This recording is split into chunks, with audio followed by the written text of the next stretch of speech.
Bismillahirrahmanirrahim. Assalamualaikum warahmatullahi wabarakatuh. Perkenalkan, saya Muhammad Syahid Febriadi, Eskom Mkom.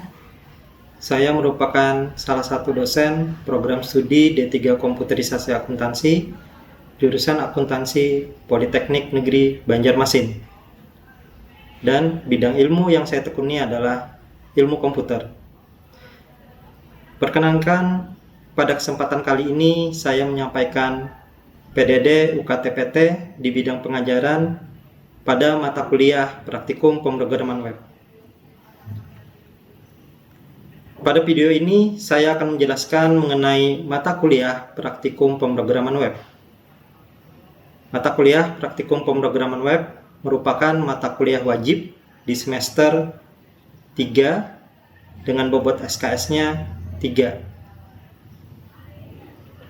Pada mata kuliah Praktikum Pemrograman Web, mahasiswa mempelajari tentang pembuatan dan pengembangan aplikasi berbasis web melalui pemahaman teknologi jaringan, internet, bahasa pemrograman, dan penggunaan tools untuk membangun aplikasi web berbasis akuntansi.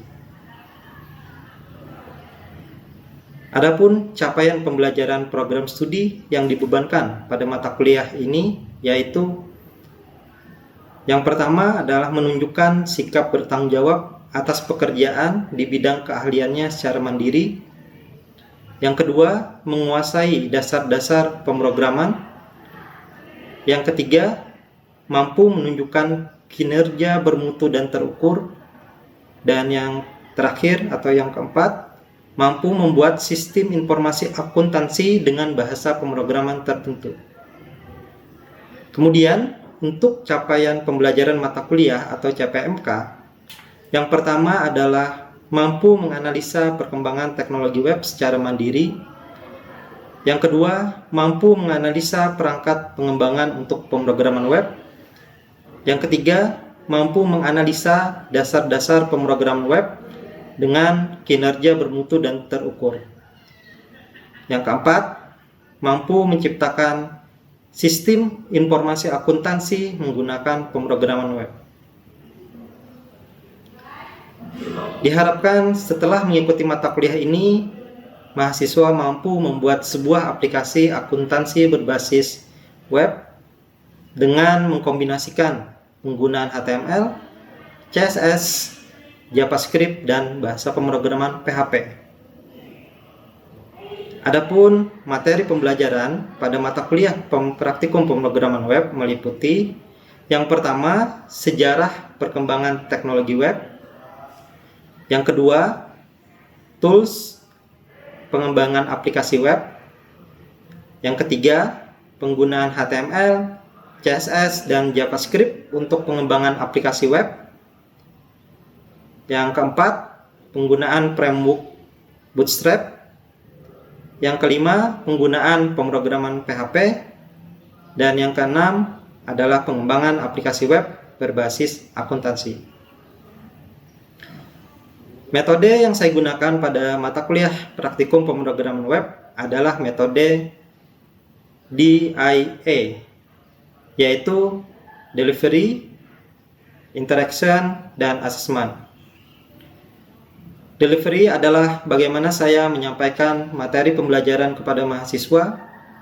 Dalam hal ini saya menggunakan media presentasi slide PowerPoint. Dan saya juga menggunakan modul praktikum ataupun melalui kanal YouTube terkait pemrograman web yang saya rekomendasikan kepada mahasiswa.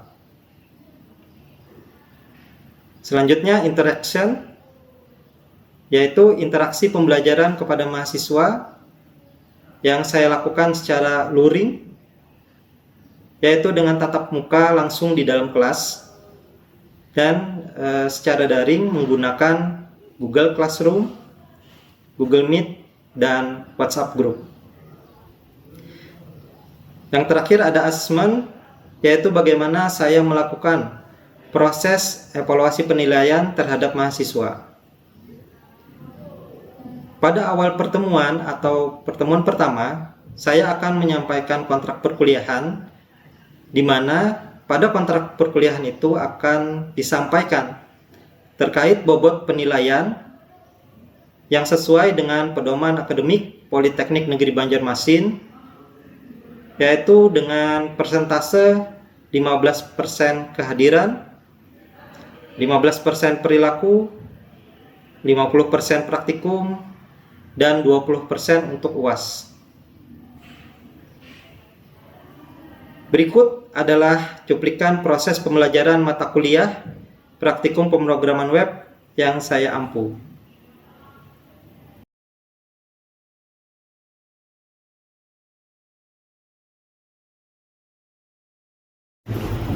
Assalamualaikum warahmatullahi wabarakatuh. Waalaikumsalam warahmatullahi wabarakatuh. Selamat pagi semuanya. Pagi. Masih semangat? Semangat. Oke. Sebelumnya, Bapak ucapkan terima kasih telah berhadir pada pertemuan kita di minggu hari ini. Nah, kemudian sebelum kita memulai perkuliahan, supaya kegiatan kita dilancarkan pada hari ini, marilah kita awali dengan berdoa terlebih dulu. Silakan berdoa dengan kepercayaan masing-masing. Berdoa dimulai.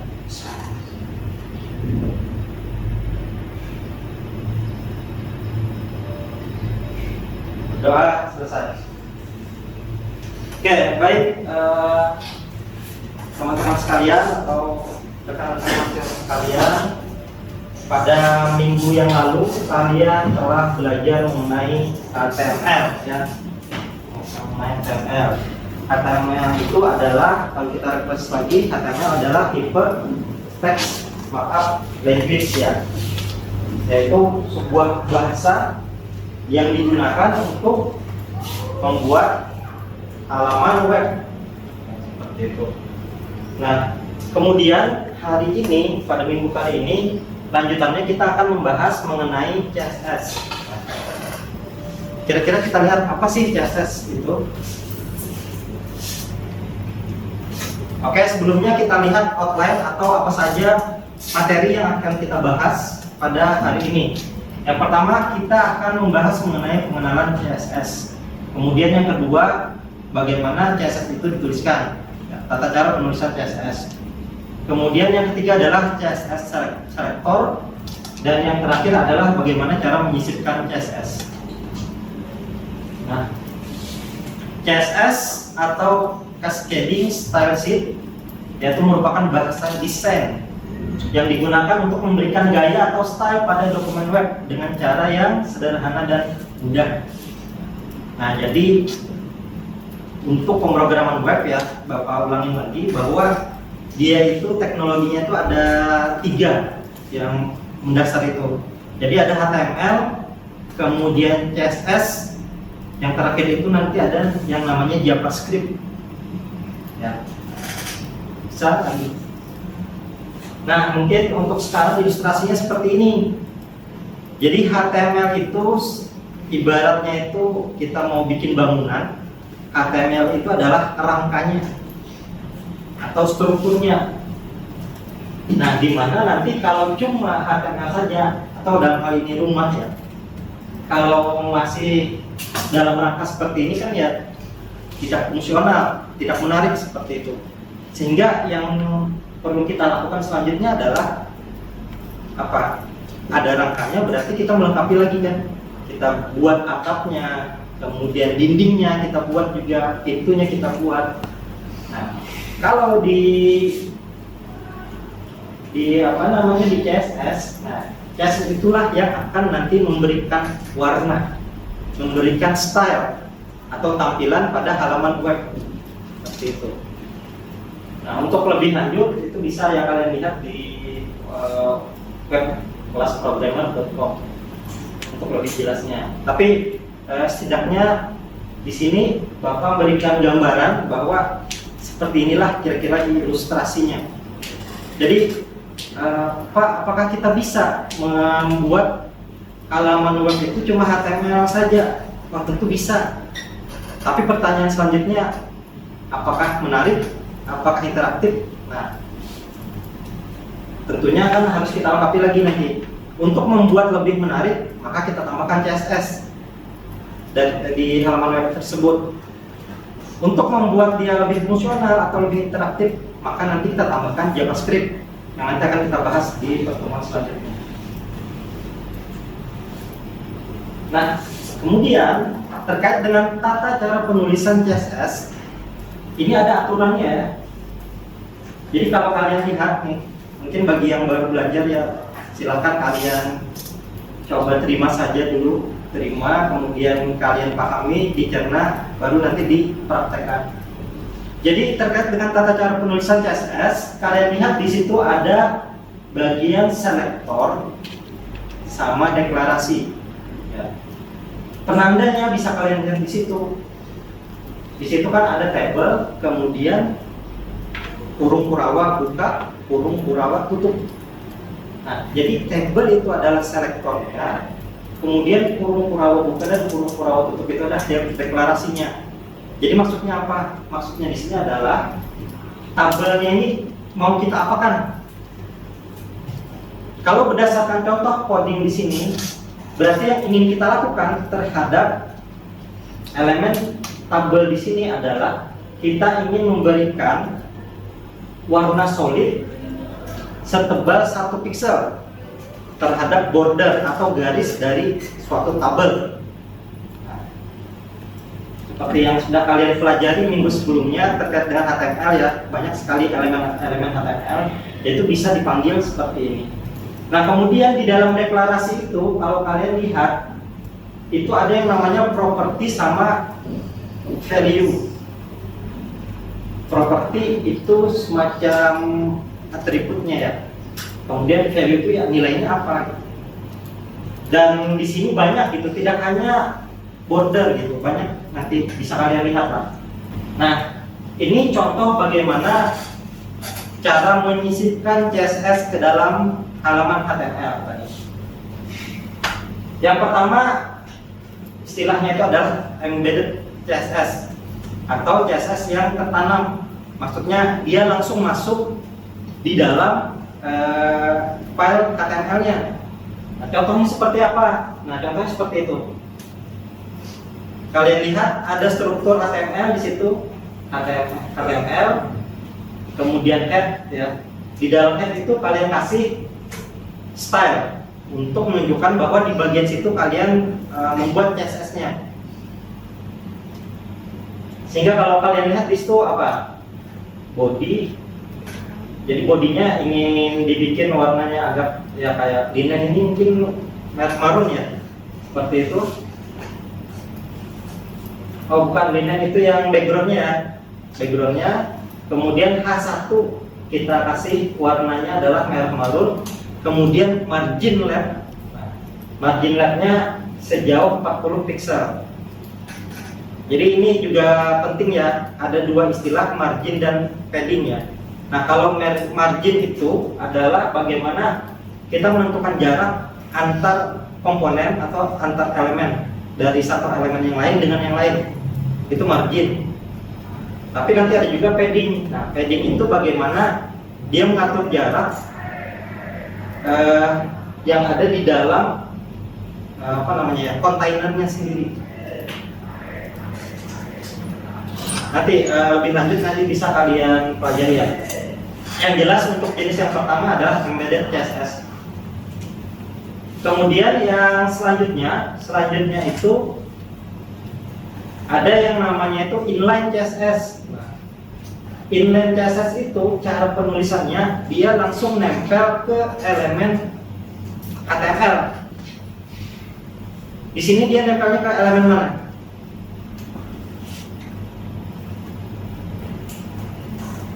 Ke elemen H1 ya. Nah kalian bisa lihat tuh, kalau misalkan di dalam elemen HTML itu ada tulisan style sama dengan titik 2, kemudian ada atribut di dalamnya. Nah, berarti itu termasuk kategorinya adalah inline CSS. Fungsinya apa nih? Fungsi CSS-nya buat apa? Kalau dilihat dari contoh di depan. untuk merubah teks menjadi berwarna biru ya. Oke. Jadi ada embed CSS, kemudian ada inline CSS. Yang selanjutnya, nah kita juga bisa menggunakan external CSS. Nah, kalau kalian lihat di aplikasi web yang besar itu, kalau kalian klik kanan, kemudian kalian view page source, nah kalian lihat nanti di bagian headnya itu dia mengacunya ke linknya kemana. Nah, kalau kita menggunakannya nanti ada nama frameworknya itu Bootstrap ya untuk CSS ini, nah kita nanti lebih banyak akan menggunakan yang eksternal CSS karena tujuannya kenapa kita harus menggunakan framework CSS? Tujuannya adalah untuk mempercepat proses mendevelop suatu aplikasi ya. Bisa nggak Pak kita menggunakan kita bikin CSS sendiri? Bisa, tapi lama. Ya, bisa aja tapi lama. Walaupun nanti keunggulan kalau kita membuat CSS sendiri, bisa saja nanti halaman web yang kita buat itu dia lebih lebih unik gitu. Karena tidak mungkin ada yang sama gitu. Karena kita bikin sendiri seperti itu ya. Nah, itu yang external CSS. Kemudian yang terakhir itu ada yang import CSS ya. Jadi dia menggunakan kata kuncinya itu add import. Nah, bisa seperti itu. Oke, sampai di sini ada yang mau ditanyakan terlebih dahulu? Silahkan angkat tangan. Izin bertanya. Oke, silakan. Izin bertanya Pak, kenapa sih CSS itu diperlukan dalam sebuah dokumen yang dibuat? Membuat halaman web ya? Iya. Oke, ada yang lain mau bertanya? Oke, silakan.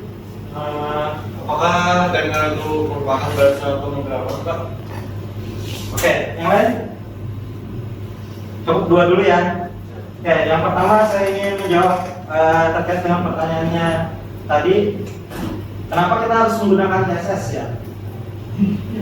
Nah, seperti yang diilustrasikan di awal ya. Kalau kita mengembangkan cuma HTML, bisa nggak kita membuat halaman web menggunakan HTML saja? Tentunya bisa. Cuma tentunya tampilannya kurang menarik. Nah, sehingga bagaimana caranya kita membuat supaya lebih menarik, supaya eye catching ya istilahnya itu, di mata itu langsung orang lihat wah gitu. Nah, kita menggunakan CSS untuk memolesnya. Mungkin sedikit ilustrasi lagi, kue ulang tahun itu kan biasanya dari kue bolu biasa ya. Kalau misalkan itu saja yang disajikan, tentunya kan kurang menarik nih, kurang menjual lah seperti itu. Nah, kalau kita hias gitu, kita kasih krim, mungkin krim vanila, krim coklat, mungkin kita hias segala macam, tentunya dari segi penampilan lebih menarik. Dan kalau kita kaitkan sedikit dengan karena kita di akuntansi yang terkait dengan harga jualnya ya tentunya lebih tinggi gitu ya. Nah, mungkin seperti itu ilustrasinya. Sama tadi misalkan kalian beli rumah, misalkan rumah itu kan baru dibikin cuma semennya aja, nah, kurang menarik kan gitu. Tentunya harus dikasih catnya warna-warni supaya menarik peminat seperti itu. Oke ya. Kemudian tadi pertanyaan yang kedua, apakah HTML itu bahasa pemrograman? Nah, kalau kalian baca di forum-forum atau di internet tuh, ini banyak sekali perdebatan. HTML ini bahasa pemrograman atau bukan sih sebenarnya? Jadi kalau kalian lihat waktu semester kemarin ya, kalian belajar menggunakan bahasa C++. Nah, kalau saya boleh nyatakan HTML itu bukan bahasa pemrograman. Cirinya dari mana? Kalau kalian lihat ya bahasa pemrograman kayak C++, JavaScript itu termasuk ini ya bahasa pemrograman. Python, PHP ada juga tuh. Nah, Salah satu karakteristik kenapa bisa disebut bahasa pemrograman adalah dia memiliki yang namanya itu logika percabangan sama logika perulangan. HTML ada nggak? Sejauh ini yang saya tahu itu tidak ada ya. Kecuali memang ada beberapa bahasa pemrograman, misalkan bahasa pemrograman Ruby yang dia semacam nempelnya itu ke HTML. Tapi kan pada dasarnya dia bukan HTML gitu bahasa pemrogramannya. Nah, jadi semoga itu terjawab ya. Jadi kalau dari saya, kalau kita mau membedakan suatu kode program itu dia termasuk bahasa pemrograman atau tidak, lihat dari ada nggak dia logika percabangan sama logika perulangannya. Ya. Oke, yang lain ada yang mau ditanyakan lagi? Kalau sudah cukup jelas? Jelas ya. Oke, kalau sudah cukup jelas, silahkan kalian mengerjakan praktikum atau latihannya. Silahkan kalian akses di Google Classroom yang sudah saya bagikan. Dan nanti untuk pengumpulannya itu paling lambat mungkin minggu depan ya deadline-nya. Oke. Sebelumnya kita tarik kesimpulan dulu dari penjelasan terkait dengan materi CSS tadi yang juga harus kalian ketahui. Yang pertama terkait dengan CSS itu merupakan bahasa desain untuk halaman web, ya, bahasa desain. Nah, itu yang harus kalian pahami. Kemudian yang kedua, CSS itu harus dilekatkan dengan elemen HTML. Karena kan ya contohnya aja kalau chat nggak